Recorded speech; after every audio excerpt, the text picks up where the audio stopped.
24 കണക്റ്റും K Chittilappilly ഫൗണ്ടേഷനും സംയുക്തമായി തൃശൂർ ജില്ലയിൽ നിർമ്മിക്കുന്ന വീടിന് തറക്കല്ലിട്ടു. തൃശൂർ അരുണാറ്റകര സ്വദേശികളായ ദമ്പതികളുടെ വീടെന്ന സ്വപ്നമാണ് യാഥാർത്ഥ്യമാകുന്നത്. തൃശൂർ അരുണാട്ടുകരയിൽ 19 വർഷമായി വാടക വീട്ടിൽ താമസിക്കുകയായിരുന്നു ജസ്മി വി ബ്രസൂനൻ ദമ്പതികൾ. 2 കുട്ടികളടങ്ങുന്ന കുടുംബത്തിന്റെ ഏറെക്കാലമായുള്ള സ്വപ്നമായിരുന്നു സ്വന്തമായൊരു വീട്. ജീവിതത്തിൽ ഇതുവരെയുള്ള സമ്പാദ്യം സ്വരുക്കൂട്ടി വരടിയത്ത് വീട് നിർമ്മാണത്തിനായി സ്ഥലം വാങ്ങി. എന്നാൽ സാമ്പത്തിക പ്രതിസന്ധിയെ തുടർന്ന് വീട് യാഥാർത്ഥ്യമാക്കാനായില്ല. ഇതിനിടെയാണ് 24 കണക്റ്റും കെ ചിറ്റിലപ്പള്ളി ഫൗണ്ടേഷനും കുടുംബത്തിന് കൈത്താങ്ങായത്.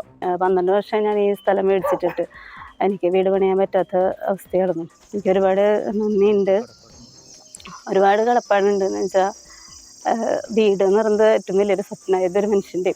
അപ്പം അത് സാധിച്ചു കിട്ടി. എനിക്കത് ഭയങ്കര സന്തോഷമുണ്ട്. നന്ദി എല്ലാവരോടും. വേഗത്തിൽ വീടിന്റെ നിർമ്മാണം പൂർത്തിയാക്കാനാണ് ആലോചന. ഏറെക്കാലത്തെ സ്വപ്നം യാഥാർത്ഥ്യമാകുന്നതിന്റെ സന്തോഷത്തിലാണ് കുടുംബം. 24 തൃശൂർ.